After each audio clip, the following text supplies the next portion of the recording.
Hello दोस्तों, स्वागत है आपका हमारे यूट्यूब चैनल इनर्शिया इंस्टीट्यूट में। तो जैसा कि कल इंट्रोडक्शन क्लास में मैंने आपको बताया था कि जो फर्स्ट वीडियो है वो कल शाम को आनी थी, बट किन्हीं कारणों से वो नहीं आ पाई। तो अब से हम लोग ट्राई करेंगे कि हम लोग रेगुलरली वीडियो अपलोड करते रहें। तो जो फर्स्ट टॉपिक आज मैंने चूज़ किया है स्टार्ट करने के लिए वो है 1D पोटेंशियल वेल।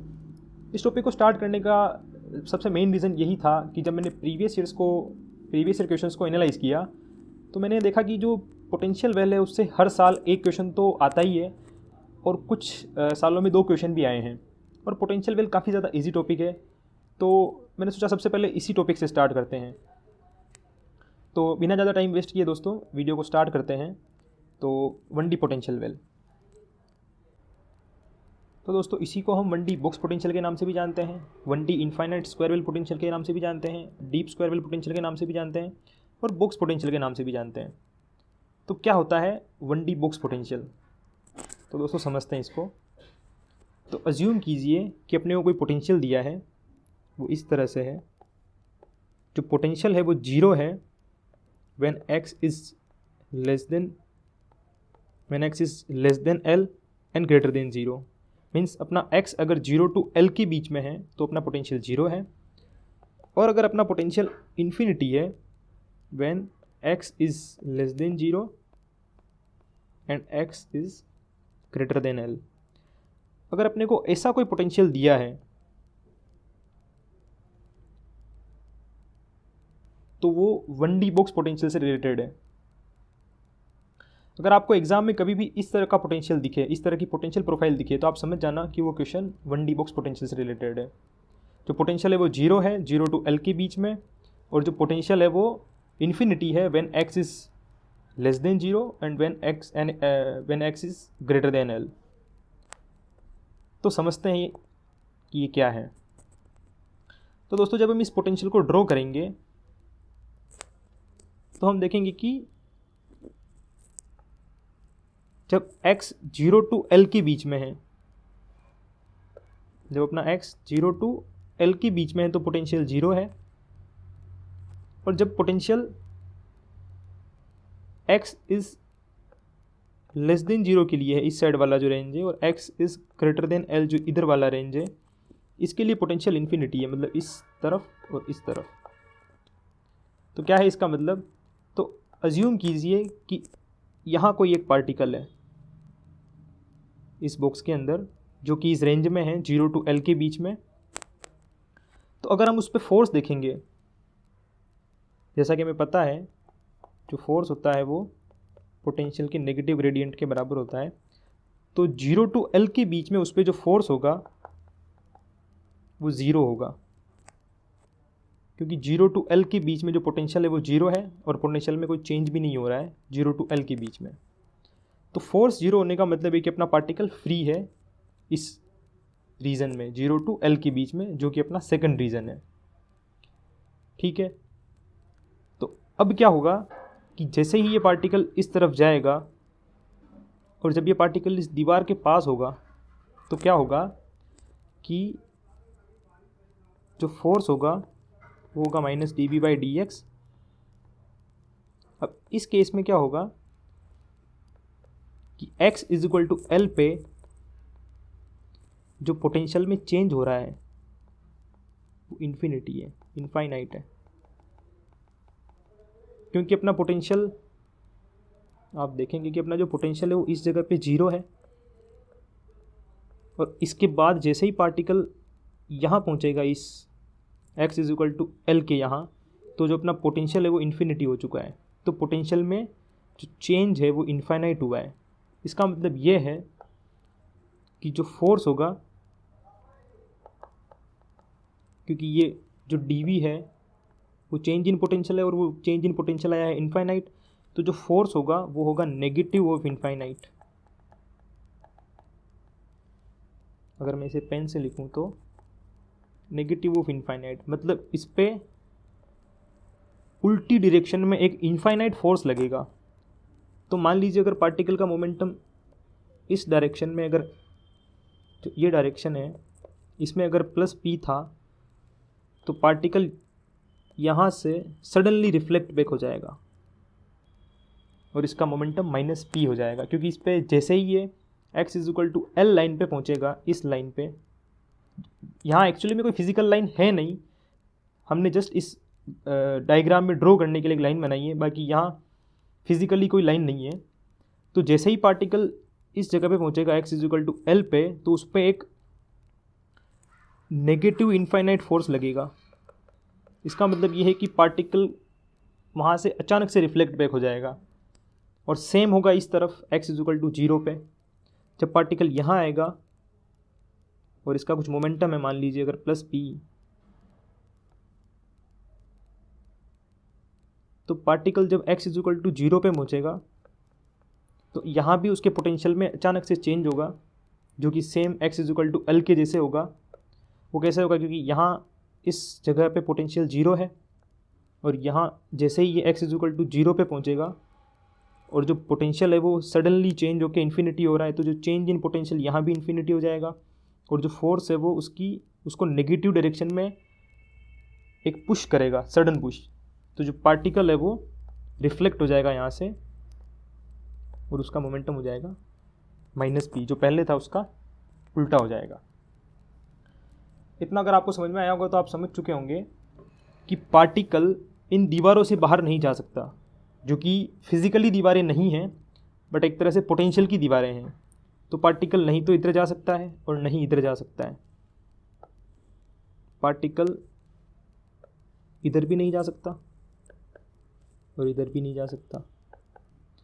तो पार्टिकल केवल इस रीजन में रह सकता है, जो x is to 0 to l के बीच का रीजन है उसमें रह सकता है।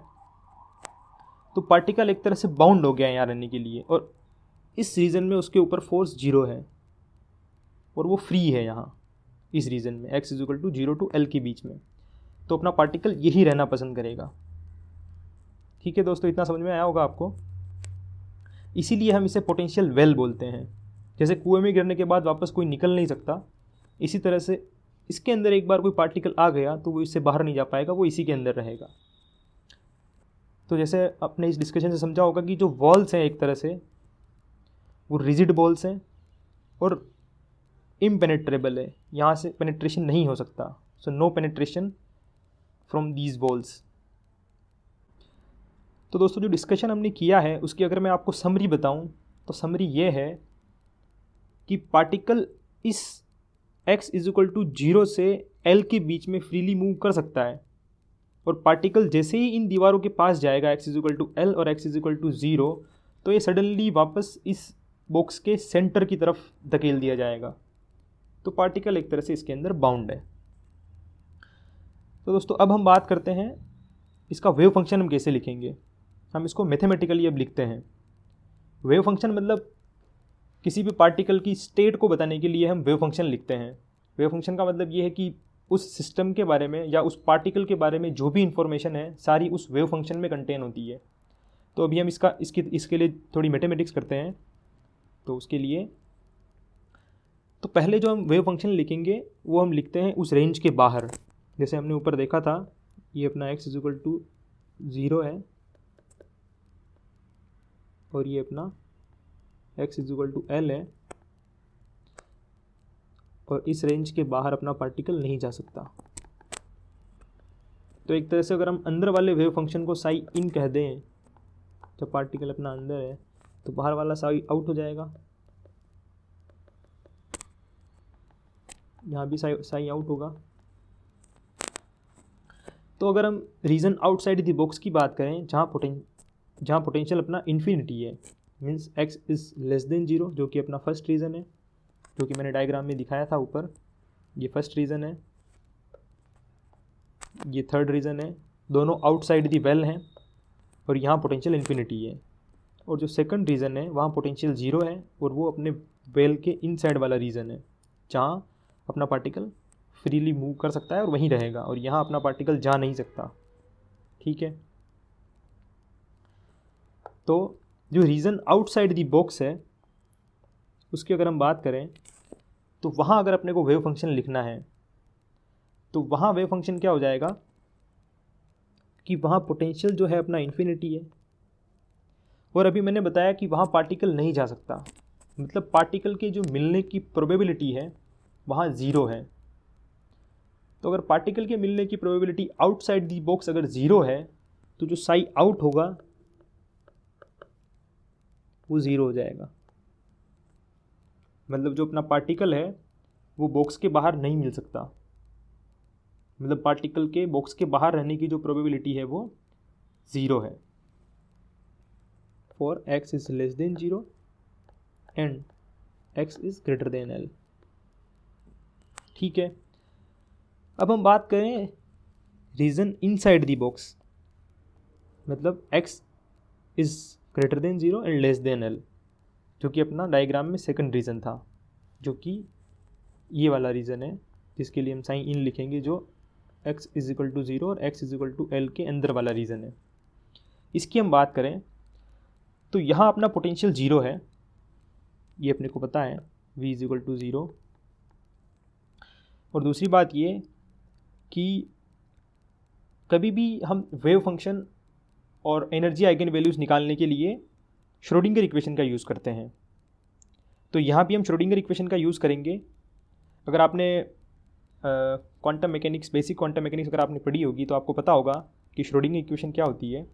और बेसिकली जो मेनली ये जो हमने इक्वेशन लिखी है ये टाइम इंडिपेंडेंट श्रोडिंगर इक्वेशन है।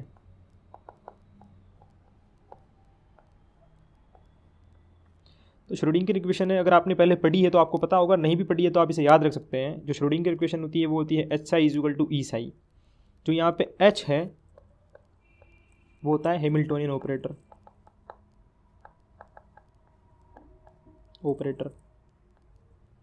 ठीक है। तो हैमिल्टोनियन ऑपरेटर का मतलब ये है कि ये काइनेटिक एनर्जी ऑपरेटर और पोटेंशियल एनर्जी ऑपरेटर का सम होता है। जैसा कि मैंने लिखा है, ये होता है अपना काइनेटिक एनर्जी ऑपरेटर और ये होता है अपना पोटेंशियल एनर्जी ऑपरेटर। अगर आपको पता है ये कैसे लिखा है तो ठीक है, अगर आपको नहीं पता है तो आप इसको ऐसे याद रख सकते हैं कि काइनेटिक एनर्जी है। फर्स्ट तो आप ये याद रख सकते हैं कि जो काइनेटिक एनर्जी और पोटेंशियल एनर्जी का टोटल है वो ई होता है, और इसी को हमने एक तरह से श्रोडिंगर इक्वेशन की फॉर्म, श्रोडिंगर इक्वेशन को हम इससे याद रख सकते हैं।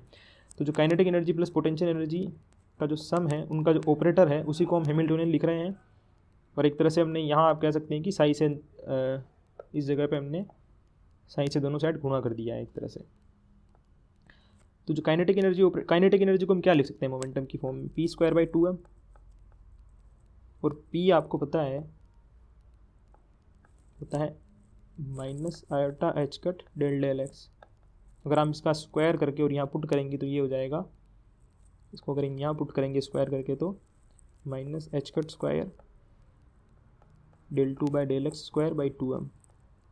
आप इसको इस तरह से याद रख सकते हैं जो कि मैंने यहाँ लिखा है, minus h cut square by 2m del 2 by del x square, और जो पोटेंशियल एनर्जी ऑपरेटर है वो हो जाएगा V x psi is equal to E psi.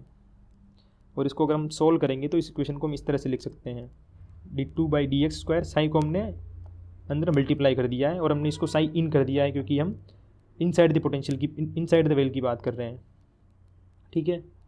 और अब क्या है कि जैसा हमें पता है कि जो पोटेंशियल है इनसाइड में वो है ज़ीरो, तो इस इक्वेशन को हम क्या लिख सकते हैं, d two psi n by d x square plus 2m E by h cut square psi in is equal to zero.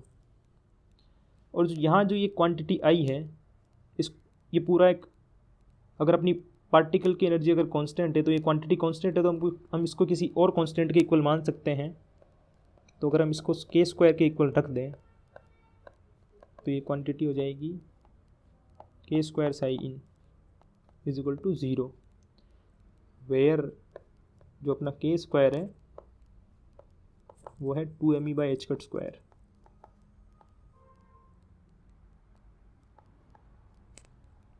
ठीक है, तो यहाँ हमने इसको के स्क्वायर इसलिए माना है क्योंकि बाद में जो जब हम इस इक्वेशन को सोल्व करेंगे तो हमें सोल्व करने में आसानी रहे। और आपने ऐसी इक्वेशन देखी होगी, ये कुछ ऐसी इक्वेशन है जो हम सिंपल हार्मोनिक मोशन की प्रॉब्लम्स जब सोल्व करते हैं वहाँ आती है, d two x by d t square, जो कि सिंपल हार्मोनिक मोशन में जब हम उसको सोल्व करते हैं उनकी प्रॉब्लम्स तो आती है। तो ये सेम टाइप की इक्वेशन है, तो इसका सॉल्यूशन हम सीधा लिख सकते हैं। तो जो इस इक्वेशन का सॉल्यूशन होता है वो होता है, हम सीधा लिख देंगे psi in is equal to A sine k x plus B cos k x.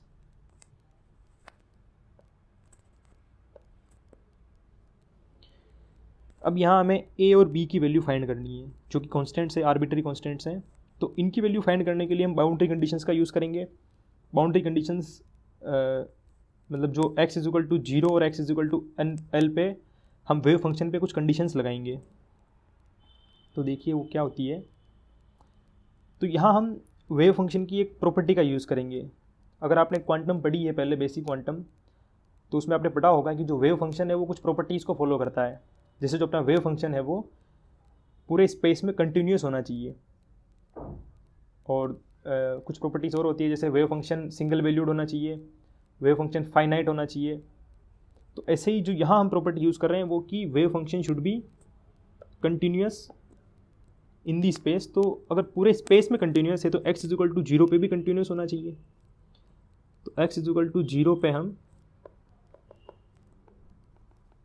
लगाएंगे जो बाउंड्री कंडीशंस है वो, यहाँ अपना साई आउट था वेल के बाहर, यहाँ साई इन है, और इधर वेल के बाहर साई आउट है। तो यहाँ आप देखेंगे कि x इज इक्वल टू 0 के ऊपर अगर हम लगाएंगे तो कंटिन्यूटी का मतलब ये है कि x इज इक्वल टू 0 पे कंटिन्यूटी का मतलब ये है कि जो इसकी लेफ्ट हैंड साइड में जो वैल्यू है और जो राइट हैंड साइड में जो वैल्यू है, इस पॉइंट के x इज इक्वल टू 0 के लेफ्ट हैंड साइड में जो वैल्यू है और जो राइट हैंड साइड में वैल्यू है वो सेम होनी चाहिए। इसका मतलब जो राइट हैंड साइड में वैल्यू वो है साई इन, मतलब जो वेव फंक्शन है उसकी x इज इक्वल टू 0 पे राइट हैंड लिमिट वो हो जाएगी psi in x at x is equal to 0, और लेफ्ट हैंड लिमिट हो जाएगी जो वेव फंक्शन की लेफ्ट हैंड लिमिट वो हो जाएगी psi out at x is equal to 0, psi in at x is equal to 0 और psi out at x is equal to 0। तो अगर हम, जैसा कि हमें पता है कि जो साई आउट है जो हमने भी निकाला था ऊपर वो है 0। अगर अपना साई आउट पूरा ही 0 है इस रेंज में, तो अगर हम x is equal to 0 put करेंगे तब भी वो 0 ही होगा। और जो साइन इन था वो भी हमने ऊपर निकाला था, क्योंकि अपना आया था a sine k x plus b cos k x. अगर इसमें हम x is equal to 0 put करेंगे तो ये हो जाएगा a इंटू 0 प्लस बी, और जो कोस 0 है वो 1 होता है, ये हो जाएगा 1। तो यहाँ से निकल के आएगा जो अपना b है वो 0 है। तो यहाँ से जो अपना वेव फंक्शन बचेगा वो बचेगा a साइन के एक्स। ठीक है, अब हम दूसरी बाउंड्री कंडीशन लगाएंगे x is equal to L पे। मतलब x is equal to L पे जो वेव फंक्शन की राइट हैंड लिमिट है और लेफ्ट हैंड लिमिट है वो सेम होनी चाहिए। तो राइट हैंड लिमिट का मतलब ये है कि psi out at x is equal to L, और लेफ्ट हैंड लिमिट का मतलब है psi in at x is equal to L, क्योंकि लेफ्ट हैंड लिमिट मतलब इस साइड और राइट हैंड लिमिट मतलब दिस साइड। तो जो लेफ्ट हैंड लिमिट है उसमें जो अपना वेव फंक्शन है वो साई इन है, उसकी वैल्यू हम x is equal to L पे रखेंगे, और साई आउट रखेंगे हम x is equal to L पे। तो यहाँ से जो निकल के आएगा a साइन के एल। तो जैसा कि आपको पता होगा कि अगर साइन थीटा अगर 0 होता है तो थीटा होता है वहाँ n पाई, के एल अपना हो जाएगा n पाई। साइन के एल अपना 0 है तो a तो 0 हो नहीं सकता। अगर a 0 हो गया तो अपना वेव फंक्शन पूरा 0 हो जाएगा। यहाँ a 0 नहीं हो सकता, क्योंकि अगर जैसे हमने a 0 कर दिया तो अपना जो वेव फंक्शन है पूरा 0 हो जाएगा। वेव फंक्शन 0 हो नहीं सकता, क्योंकि वेव फंक्शन अगर 0 हो गया इसका मतलब है कि पार्टिकल बॉक्स के अंदर भी मिलने की प्रोबेबिलिटी 0 हो जाएगी, जो कि पॉसिबल नहीं है। तो यहाँ जो 0 होगा साइन के एल 0 होगा, और साइन के एल 0 होने का मतलब है कि k L is equal to n pi. K L is equal to n pi means k is equal to n pi by L.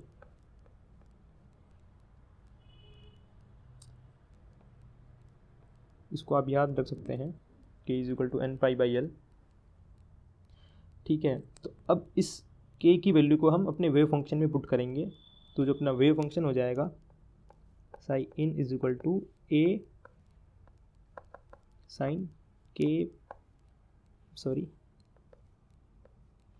Sign n pi by l, और ये x k की वैल्यू हमने पुट कर दी है, ये अपना वेव फंक्शन है। अब अपने को a की वैल्यू निकालनी है जो कि कांस्टेंट है यहाँ। तो a की वैल्यू निकालने के लिए हम वेव फंक्शन पे एक और प्रॉपर्टी अप्लाई होती है जो कि होती है नॉर्मलाइजेशन, तो वो वाली अप्लाई करेंगे। जो नेक्स्ट प्रॉपर्टी है वो है normalization of the wave function. Normalization condition का मतलब ये होता है कि जो पूरे स्पेस में पार्टिकल के मिलने की प्रोबेबिलिटी है वो 1 होती है। पूरे स्पेस मतलब -∞ टू इन्फिनिटी तक। बट अपने को पता है कि -∞ टू 0 और 0 to infinity, sorry L to infinity, इसमें अपने पार्टिकल के मिलने की प्रोबेबिलिटी अपने को पता है 0 है, क्योंकि यहाँ जो वेव फंक्शन है वो क्या है, Sai out star Sai out dx, और यहाँ भी जो अपना वेव फंक्शन है वो है Sai out star Sai out dx, plus जो 0 टू L में मिलने की प्रोबेबिलिटी है वो है psi in star psi in dx is equal to 1। ये हमने -L टू 0 -∞ टू 0 और L टू इन्फिनिटी, इसमें हमने wave function psi out use किया है क्योंकि ये वेल के बाहर का रीजन है और बाहर में जो वेव फंक्शन है वो साई आउट है। ठीक है, तो अब अपने पास जो वेव फंक्शन बचा, क्योंकि ये वाली चीज़ तो 0 हो जाएगी, जो ये दोनों इंटीग्रेशन है 0 हो जाएंगे, तो अपने पास केवल ये बचेगा 0 to L sine star sine dx is equal to 0 is equal to 1। तो इसको अगर हम सोल्व करेंगे आगे अपने वेव फंक्शन की जो वैल्यू है वो पुट करके, तो ये हो जाएगा 0 to L a square sine square n pi by L x is equal to 1। तो यहाँ से जो a की वैल्यू निकल के आएगी वो आएगी ±√2/L। आप इसको सोल्व करके देख सकते हैं, जस्ट मैथमेटिक्स है। तो इस a की वैल्यू को जब हम अपने वेव फंक्शन में पुट करेंगे इस जगह पे, तो जो अपना वेव फंक्शन निकल के आएगा वो कुछ इस तरह से निकल के आएगा, sine x is equal to √2/L sine n pi x by L, और ये है वेव फंक्शन जो x की रेंज है 0 टू L उसके लिए। और अदरवाइज मीन्स जब अपना x less than 0 and x greater than L है, तब जो अपना वेव फंक्शन होगा वो 0 होगा, क्योंकि अपने को पता है कि बाहर मिलने की प्रोबेबिलिटी 0 है और जो अंदर मिलने की प्रोबेबिलिटी है वो हम यहाँ से कैलकुलेट कर लेंगे साई एन एक्स से, जिसकी वैल्यू ये है। काफ़ी इंपॉर्टेंट फॉर्मूला है, ये आपको हमेशा काम आएगा जब भी आप 1D पोटेंशियल काफ़ी ज़्यादा यूज़ होता है फिजिक्स में, जब आप हायर फिजिक्स पढ़ेंगे तो ये वेव फंक्शन आपको याद रखना है, काफ़ी ज़्यादा इंपॉर्टेंट है ये। Sine n x is equal to √2/L sine n pi x by L। एक और इम्पोर्टेंट चीज़ जो मैं आपको बताना भूल गया था कि यहाँ जो n की वैल्यूज़ हैं वो 1 2 3 इंटीजर्स होंगी, ये आपको पता है। पर यहाँ जो n की वैल्यूज़ है, n की वैल्यू है वो 0 नहीं हो सकती, n is not equal to 0, क्योंकि आप जैसे ही n की वैल्यू 0 कर देंगे तो अपना वेव फंक्शन 0 हो जाएगा। वेव फंक्शन 0 होने का मतलब है कि पार्टिकल बॉक्स के अंदर नहीं है, मतलब पार्टिकल के बॉक्स के अंदर मिलने की प्रोबेबिलिटी 0 है, जो कि हो नहीं सकता ऐसा, क्योंकि अगर पार्टिकल है तो वो कहीं तो मिलेगा, और हमने पहले ही बता दिया है कि साई आउट 0 है तो बाहर मिलने की प्रोबेबिलिटी 0 है, अगर बाहर मिलने की प्रोबेबिलिटी 0 है तो अंदर तो मिलेगा ही। इसका मतलब n can not be 0, n 0 नहीं हो सकता, तो अपना जो साइन है वो 0 नहीं होगा। तो जो n की पॉसिबल वैल्यूज़ होती है वो इंटीजर्स होती है 1 2 3 और अप टू इन्फिनिटी। ये काफ़ी ज़्यादा इंपॉर्टेंट चीज़ है, इसको आपको ध्यान रखना है। और n की वैल्यू नेगेटिव भी हो सकती है, बट वो सेम है, उससे कोई फ़र्क नहीं पड़ेगा, मतलब n नेगेटिव भी हो सकता है, क्योंकि अगर आप नेगेटिव पुट करेंगे तो यहाँ अगर आप -n रखते हैं इस जगह पे इस जगह पे अगर आप -n रखेंगे तो जो साई इन है वो अपना हो जाएगा -a sine n pi x by L, क्योंकि जो साइन माइनस थीटा होता है वो माइनस साइन थीटा होता है।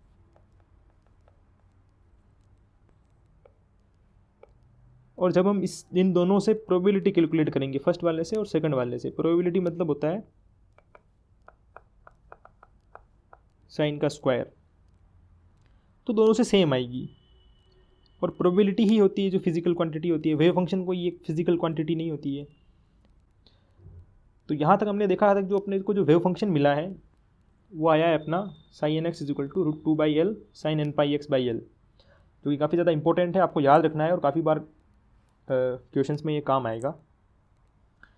अब जो हम बात करेंगे कि हमने वेव फंक्शन तो निकाल लिया है, अब हमें निकालने हैं एनर्जी आइगन वैल्यूज़। ठीक है, तो एनर्जी आइगन वैल्यूज़ कैसे निकालेंगे कि अभी हमने जब सेकंड बाउंड्री कंडीशन अप्लाई करी थी तो हमने देखा था जो k की वैल्यू आती है वो होती है n पाई बाई एल। ठीक है, और जो शुरू में हमने जब श्रोडिंगर इक्वेशन सोल्व करना स्टार्ट किया था तो हमने देखा था कि जो k स्क्वायर होता है वो होता है 2me bye h cut square. तो अगर हम k की वैल्यू, जो ये वैल्यू है, इसको अगर यहाँ पुट करेंगे इस जगह, तो हम देखेंगे कि ये हो जाएगा n पाई बाई एल का whole square is equal to 2me by h cut square. अगर हम यहाँ से e निकालेंगे तो ये निकल के आएगा n square pi square h cut square by 2ml square. काफ़ी ज़्यादा इंपॉर्टेंट फॉर्मूला है दोस्तों, क्योंकि जेम में जो मैक्सिमम क्वेश्चन आते हैं, maximum most of the questions में यही फॉर्मूला यूज़ होता है। तो आपको इस फॉर्मूले को रट लेना है। ये हमने लिखा है एच कट की फॉर्म में, अगर हम इसको एच की फॉर्म में लिखेंगे तो ये हो जाएगा n स्क्वायर, पाई तो कट जाएगा क्योंकि हम इसको h की फॉर्म में लिखेंगे तो पाई से पाई कैंसिल हो जाएगा, और n square H square by 8ml square, क्योंकि जब हम h की वैल्यू h बाई 2 पाई रखेंगे तो ये हो जाएगा h square by 4 pi square, इस पाई स्क्वायर से वो पाई स्क्वायर कैंसिल हो जाएगा और 4 2 जा 8 हो जाएगा, तो n square H square by 8ml square. जब भी आपको इस फॉर्मूले से रिलेटेड क्वेश्चन मिले तो आपको ये चेक कर लेना है कि जो गिवन क्वेश्चन है उसमें या फिर जो आंसर है वो किस फॉर्म में दिया है, एच कट स्क्वायर की फॉर्म में दिया है या एच स्क्वायर की फॉर्म में दिया है, क्योंकि बहुत बार यहाँ सिली मिस्टेक्स की वजह से आपको आता हुआ क्वेश्चन भी गलत हो सकता है। तो आपको इस फॉर्मूले को याद रखना है। अब नेक्स्ट हम जो बात करेंगे कि हमने एनर्जी आइगन वैल्यूज़ तो निकाल लिए, बट जो एनर्जी आइगन वैल्यूज़ हैं उनमें डिफरेंस कितना है। लाइक जैसे हम किसी एक स्टेट की बात करें, जैसे हम E1 की बात करें, E1 की कोई एनर्जी आएगी और E2 की कोई एनर्जी आएगी, तो इन दोनों के बीच में गैप कितना है। ऐसे ही E2 E3 के बीच में कितना है। तो ऐसे ही हम एक जनरल फॉर्मूला देखें कि जो nth लेवल है और n+1th लेवल है उनके बीच में सेपरेशन कितना है। और उसी के पहले एक कॉन्सेप्ट और है जो मैं यहीं डिस्कस कर लेता हूँ कि जैसे ये आई है अपने nth लेवल की एनर्जी, En है ये। तो हम अगर देखो n की वैल्यू मैंने बताया कि 1 2 3 और इन्फिनिटी हो सकती है, n 0 नहीं हो सकता। तो जो n की मिनिमम पॉसिबल वैल्यू है वो n इजिकल टू 1 है। तो अगर हम n इजिकल टू 1 रखते हैं तो E1 हो जाएगा पाई square h cut square by 2ml square, और ये होती है 1D पोटेंशियल वेल की ग्राउंड स्टेट एनर्जी। और ऐसे अगर हम ये हमने n इजिकल टू 1 रखा है, और अगर n इजिकल टू 2 रखेंगे तो E2 हो जाएगी 4 पाई square h cut square by 2ml square, जो कि हो जाएगी फर्स्ट एक्साइटेड स्टेट एनर्जी। तो हमने देखा है कि जो ग्राउंड स्टेट एनर्जी है क्वांटम मैकेनिकली जीरो नहीं है, बट क्लासिकली जीरो हो सकती है। जो मिनिमम पॉसिबल एनर्जी है 1D बॉक्स पोटेंशियल की वो होती है E1 is equal to pi square h cut square by 2ml square. और हम बात कर रहे थे सेपरेशन की, तो सेपरेशन डेल्टा E अगर हम देखेंगे तो En+1 माइनस En, ये कितना होता है। तो इसके लिए हम फॉर्मूले में पुट करेंगे अगर इसे, n square pi square h cut square by 2ml square minus n square pi square h cut square by 2ml square. अगर हम इसे सोल्व करेंगे तो ये निकल के आता है पाई square h cut square by 2ml square, दोनों में कॉमन है, और जो बचेगा वो होगा 2n+1। तो एक तरह से अगर हम प्रोपोर्शनलिटी देखें, क्योंकि बाकी सारे तो कांस्टेंट है ये, तो ये 2n+1 के प्रोपोर्शनल है, एक तरह से n के प्रोपोर्शनल है जो सेपरेशन है। मतलब जैसे जैसे हम हायर लेवल्स की बात करेंगे n अपना बढ़ता जाएगा, वैसे वैसे सेपरेशन जो है एनर्जी लेवल्स के बीच में वो बढ़ता जाएगा।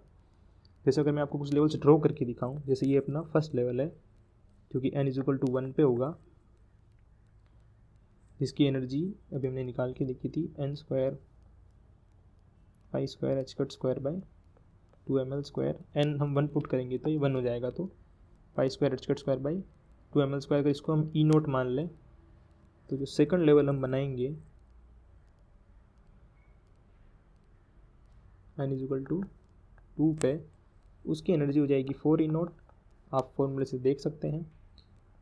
और जो अगला लेवल बनाएंगे उस n=3 पे, उसकी एनर्जी हो जाएगी 9E0। तो आप देखेंगे कि जो इनके बीच का सेपरेशन है वो सेम नहीं है। जो 1 और 2 लेवल के बीच का सेपरेशन है और जो 2 और 3 लेवल के बीच का सेपरेशन है वो अलग अलग है, और 2 और 3 लेवल के बीच का जो सेपरेशन है वो ज़्यादा है। तो आपको ये बात ध्यान रखनी है कि जो इसमें सेपरेशन होता है वो बढ़ता जाता है जैसे जैसे अपना इंक्रीज़ करता है। क्योंकि आप अगर देखेंगे हार्मोनिक ऑक्सीलेटर में, जो सिंपल हार्मोनिक ऑक्सीलेटर है, अगर हो सका तो हम नेक्स्ट वीडियो उसी पे बना देंगे, तो उसमें जो सेपरेशन होता है वो सेम होता है। मतलब जो फर्स्ट और सेकंड लेवल के बीच का जो गैप है एनर्जी डिफरेंस, और जो सेकंड और थर्ड, और ऐसे ही थर्ड और फोर्थ, तो जितने भी लेवल्स की कॉन्जुगेटिव लेवल्स, जो मतलब पास पास वाले लेवल्स होते हैं, जैसे फर्स्ट और सेकंड, सेकंड और थर्ड, इनके बीच का जो डिफरेंस है वो हार्मोनिक ऑक्सीलेटर में इक्वल होता है सभी लेवल्स में। बट जो 1D हार्मोनिक पोटेंशियल है उसके केस में ऐसा होता है कि जो इनके बीच का डिफरेंस है वो जैसे जैसे n इंक्रीज़ करता है उनके बीच का डिफरेंस बढ़ता जाता है। ठीक है, और उसके बाद हम देखते हैं कि जो प्लॉट्स हैं एनर्जी वेव फंक्शंस के, वो कैसे होते हैं। तो अभी हमने देखा था कि जो वेव फंक्शन का फॉर्मूला निकल के आया था n=2/L sin n πx/L। तो यहाँ n=1 2 आगे इन्फिनिटी तक हो सकता है।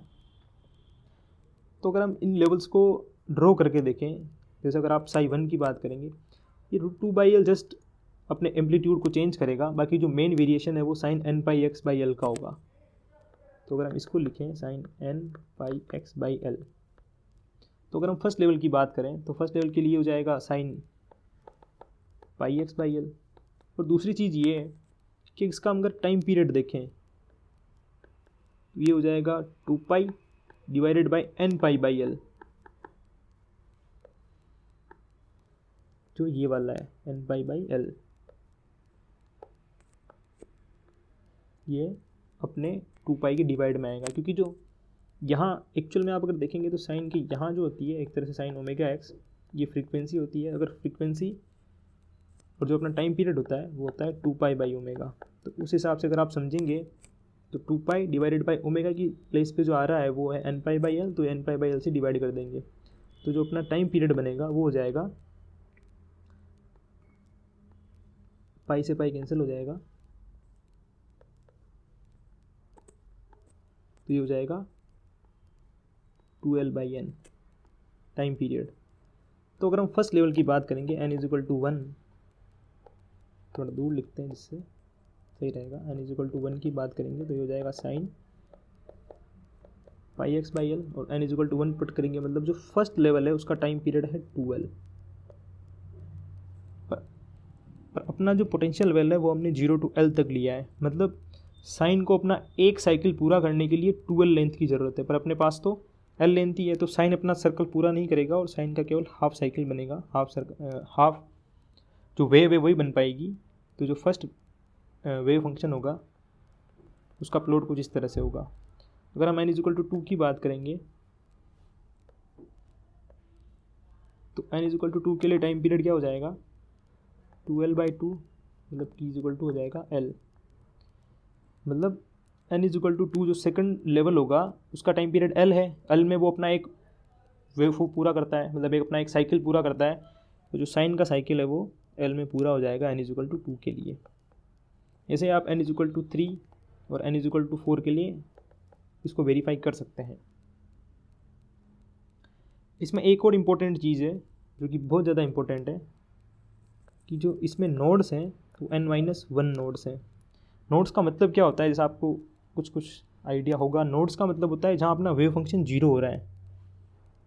जैसे ये वाला पॉइंट है, यहाँ अपना वेव फंक्शन 0 है, ये वाला पॉइंट है, ये वाला पॉइंट है, ये वाले जो पॉइंट्स हैं इनको नोड बोलते हैं। और इन नोड्स को देख के आप पहचान सकते हो कि ये कौन सा वेव फंक्शन है। अगर आपको ये वेव फॉर्म एग्जाम में दी है या कहीं और भी दी है, अगर आप सोचेंगे कि ये वाला भी नोड है, रूल ये होता है, मतलब जो रूल होता है वो ये होता है कि जो बाउंड्री वाले नोड्स हैं उनको हम काउंट नहीं करते हैं। तो जो नोड्स अभी हम देख रहे हैं, जो आपके दिमाग में आ रहे होंगे, ये वाले या फिर ये वाले, ये सारे बाउंड्री वाले नोड्स हैं, और बाउंड्री वाले नोड्स को हम इन नोड्स में काउंट नहीं करते हैं। तो जो नोड्स हम काउंट करते हैं जो बीच में आ रहे होते हैं, इन बिटवीन। तो जो नोड्स होते हैं, अगर अपना nth लेवल की बात करें, nth स्टेट की बात करें, तो उसमें जो नोड होते हैं वो n-1 नोड होते हैं। जैसे n इज इक्वल टू 1 रखेंगे हम, 1-1 तो 0 नोड है, तो फर्स्ट वाले वेव फंक्शन में अपने कोई नोड नहीं है। n इज इक्वल टू 2 रखेंगे, n इज इक्वल टू 2-1 मतलब एक नोड, तो अपने सेकंड वेव फंक्शन में एक नोड है। और ऐसे अगर हम n इज इक्वल टू 3 की बात करेंगे तो 3-1 यानी 2 नोड्स हैं, ये और ये। और जो बाउंड्री वाले नोड्स हैं उनको अपने को इन नोड्स में काउंट नहीं करना है। उसके बाद अगर हम प्रोबेबिलिटी डेंसिटी के प्लॉट्स की बात करें, तो प्रोबेबिलिटी डेंसिटी क्या होती है, जो अपना वेव फंक्शन है उसी का स्क्वायर। जो अपना वेव फंक्शन आया था साई, अगर उसका हम स्क्वायर करेंगे तो वही होती है अपनी प्रोबेबिलिटी डेंसिटी। तो साई अपना आया था √2/L साइन n πx/L। अगर इसका हम स्क्वायर करते हैं तो ये हो जाएगा 2/L sign square n πx/L। तो उनके जो प्लॉट्स हैं वो किस इस तरह से बनेंगे, कुछ इस तरह से बनेंगे। और जो प्रोबेबिलिटी डेंसिटी वाले प्लॉट्स हैं उनमें जो सबसे इंपॉर्टेंट चीज़ है वो ये है कि जैसे ये तो अपना x इज इक्वल टू 0 हो गया, ये अपना x is equal to L हो गया। अगर हम x is equal to L/2 पे अगर एक लाइन ड्रॉ करें,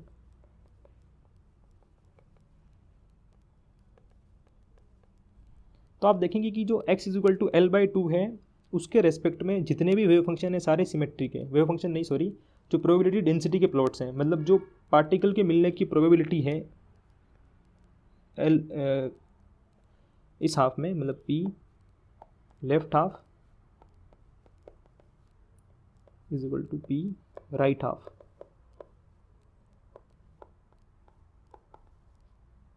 वो इक्वल है और वो 1/2 है। मतलब पार्टिकल के इतने इस साइड मिलने की प्रोबेबिलिटी जितनी है उतनी ही प्रोबेबिलिटी इधर मिलने की है। तो दोनों साइड में पार्टिकल के मिलने की प्रोबेबिलिटी सेम है, और सेम अपने ऊपर वाले वेव फंक्शंस के लिए भी है कि इधर मिलने की जितनी प्रोबेबिलिटी है सेम प्रोबेबिलिटी इस साइड के लिए है। जितना आप एरिया से भी देख सकते हैं कि जितना एरिया इस साइड है उतना ही एरिया इस साइड है। तो जो पार्टिकल के मिलने की प्रोबेबिलिटी है लेफ्ट हाफ और राइट हाफ में वो सेम है। तो जैसे अगर कभी सीधा क्वेश्चन आता है कि जैसे सेकंड स्टेट में L/2 से L में पार्टिकल के मिलने की प्रोबेबिलिटी कितनी है, ये रही n is equal to 2 second state, और इसमें L/2 से L में पार्टिकल के मिलने की प्रोबेबिलिटी 1/2 है। तो ये थे अपने प्रोबेबिलिटी डेंसिटी के प्लॉट्स। अब हम कुछ इंपॉर्टेंट रिजल्ट्स देखते हैं कि अगर अपना पार्टिकल जो है वो nth एनर्जी आइगन स्टेट्स में है 1D बॉक्स पोटेंशियल के, तो उस पर तो हम ये रिजल्ट्स का यूज़ कर सकते हैं। nth एनर्जी आइगन स्टेट का मतलब ये है कि या तो अपना जैसे हमने जो भी वेव फंक्शन देखा था psi1 psi2 psi3, या हमने देखा था कि n is equal to 1 state 2 state 3 state. तो जैसे मान लीजिए अगर पार्टिकल psi1 में है या साइड 2 में है तो हम इन रिजल्ट्स को यूज़ कर सकते हैं। पर अगर अपना पार्टिकल इनके लीनियर कॉम्बिनेशन में है, मान लीजिए कोई स्टेट है फाई, जैसे कि कोई स्टेट है फाई जो कि है C1 psi1 plus C2 psi2, तो अपना पार्टिकल लीनियर कॉम्बिनेशन में अगर है, अगर आपने अपने को लीनियर कॉम्बिनेशन दिया है 1D बॉक्स पोटेंशियल के लिए, तो हम इन रिजल्ट्स को सीधा यूज़ नहीं कर सकते, अपने को और कैलकुलेशन करनी पड़ेगी। तो अगर अपने को ये दिया है कि पार्टिकल अपना nth एनर्जी आइगन स्टेट में है, एनर्जी आइगन स्टेट काफ़ी ज़्यादा इंपॉर्टेंट चीज़ है ये कि वो अपना जो पार्टिकल है वो nth एनर्जी आइगन स्टेट के अंदर होना चाहिए। तो जो पोजीशन का एवरेज होता है वो L/2 होता है। जैसे कि हमने ऊपर अभी देखा था प्लॉट्स में कि पार्टिकल के लेफ्ट हाफ में जितने मिलने की प्रोबेबिलिटी है उतनी ही राइट हाफ में मिलने की प्रोबेबिलिटी है। तो अगर हम पोजीशन का एवरेज देखेंगे कि एवरेज मतलब अपना पार्टिकल अपने को एवरेजली कहाँ मिल रहा है, एवरेज तरीके से अगर हम देखेंगे कि पार्टिकल कहाँ मिल रहा है, तो अपने को पार्टिकल L/2 पे मिल रहा है, मतलब बीच में मिलेगा, क्योंकि दोनों तरफ मिलने की प्रोबेबिलिटी सेम है। और अगर हम मोमेंटम का एवरेज देखेंगे कि मोमेंटम का एवरेज कितना है, तो एक जो इम्पोर्टेंट प्रॉपर्टी होती है मोमेंटम के लिए वो ये होती है कि अगर जब भी अपने सिस्टम का वेव फंक्शन रियल होता है, जैसे इस केस में है √2/L sin nπx/L, तो इस वेव फंक्शन में कहीं भी आयोटा नहीं आ रहा, कहीं कोई कॉम्प्लेक्स नंबर नहीं आ रहा, तो इस वजह से जो अपना वेव फंक्शन है वो एक रियल फंक्शन है। तो जो मोमेंटम का एवरेज होगा वो 0 होगा। ये एक प्रॉपर्टी होती है जब मोमेंटम का एवरेज निकालते हैं कि जब भी अपना वेव फंक्शन है अगर वो रियल है तो जो मोमेंटम का एवरेज है वो 0 होता है। और ऊपर वाला जो हमने देखा था कि जो x का एवरेज है वो L/2 है, वो मैंने आपको फिजिकली समझाया था। और अगर आप मैथमेटिकली देखेंगे तो अगर अपना पोटेंशियल जो है वो जिस पॉइंट के अबाउट सिमेट्रिक होता है, जैसे अपना जो पोटेंशियल था वो था 0 for 0 to L, तो अपना जो पोटेंशियल है वो L/2 के अबाउट सिमेट्रिक है। जैसे अगर आप पोटेंशियल वेल बना के देखेंगे तो अपना जो पोटेंशियल था वो x = L/2 के अबाउट सिमेट्रिक है। जैसा इधर पोटेंशियल है वैसा ही पोटेंशियल इधर है। तो सिमेट्रिक पोटेंशियल के लिए जिस पॉइंट के अबाउट सिमेट्रिक है वही अपना एवरेज होता है, पोजीशन का एवरेज। तो इसलिए एवरेज ऑफ x = L/2। आगे और कुछ इंपॉर्टेंट फॉर्मूले हैं कि अगर आप x² का एवरेज निकालना चाहिए, या फिर इसको एक्सपेक्टेशन वैल्यू भी बोलते हैं। एक्सपेक्टेशन वैल्यू के बारे में अगर आपको नहीं पता है तो एक ब्रीफ इंट्रो ये है कि जैसे आपको किसी ओकेप अगर कोई ऑपरेटर है उसका अगर आपको एक्सपेक्टेशन निकालना है तो वो होता है कि उसको इस तरह से लिखते हैं, वेव फंक्शन ब्रास आई ओकेप कैट साई, इस तरह से हम निकालते हैं। तो इसी को अगर हम इंटीग्रेशन की फॉर्म में लिखेंगे तो उसको कुछ इस तरह से लिखेंगे जैसे मैंने लिख रखा है। अगर हम x² का एवरेज निकालना चाह रहे हैं तो x² का एवरेज हो जाएगा 0 to L sin star x² sin dx। इसको अगर हम सोल्व करते हैं sin की वैल्यू जो हमने निकाली थी अभी √2/L sin nπx/L वो पुट करके अगर इसको सोल्व करते हैं तो ये रिजल्ट आता है। ये आप वहाँ कैलकुलेट भी कर सकते हैं, बट मेरा मानना ये है कि आपको कम्पिटिटिव एग्जाम्स में ज़्यादा टाइम नहीं मिलता है क्वेश्चन को सोल्व करने के लिए। तो अगर आप ये सीधा रिजल्ट याद रखते हैं तो भी आपके लिए सही रहेगा, मतलब आप अपना टाइम सेव कर सकते हैं।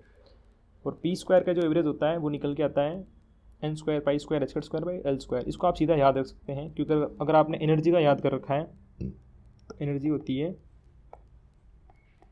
एनर्जी का जो फॉर्मूला आया था अपना n² π² h²/2mL²। और जो मोमेंटम होता है वैसे एनर्जी होती है वो होती है p²/2m। तो p²/2m अगर हम यहाँ से अगर p² देखेंगे तो हो जाएगा 2me², सॉरी 2me। तो अगर आप यहाँ e की वैल्यू पुट करेंगे इस जगह पे, इस जगह आप e की वैल्यू पुट करते हैं तो आपको एक फॉर्मूला मिल जाएगा n² π² h²/L²।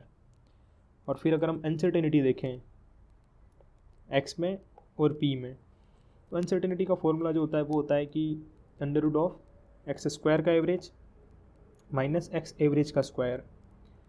तो इसमें हम x² का एवरेज जो भी हमने निकाला है वो पुट करेंगे, और जो x का एवरेज था वो भी निकाला था हमने L/2 था ऊपर, उसको पुट करके सोल्व करेंगे तो ये आता है। ये आप निकाल के देख सकते हैं जब एग्ज़ाम में अगर क्वेश्चन आता है तो। अगर आपको एक्स का एवरेज पता है जो कि L/2 होगा, और एक्स स्क्वायर का जो एवरेज है वो ये होगा, तो आप ये निकाल सकते हैं। और अगर आप डेल्टा पी एक्स निकालना चाहते हैं तो डेल्टा पी एक्स सिंपली हो जाएगा पी स्क्वायर का एवरेज माइनस पी एवरेज का स्क्वायर, इसको सोल्व करेंगे तो ये आता है। आज की वीडियो में इतना ही दोस्तों, और इस टॉपिक से रिलेटेड जो प्रीवियस ईयर क्वेश्चंस हैं वो हम नेक्स्ट वीडियो में डिस्कस करेंगे, अदरवाइज़ वीडियो काफ़ी लंबा हो जाएगा। और आई होप आपको जो मैंने चीज़ें समझाई है इस वीडियो में वो समझ में आई होगी। और जो नेक्स्ट वीडियो है वो सुनील काफ़ी जल्दी बनाने वाले हैं, और वीडियो को आपको ज़्यादा से ज़्यादा शेयर करना है ताकि जिन लोगों के पास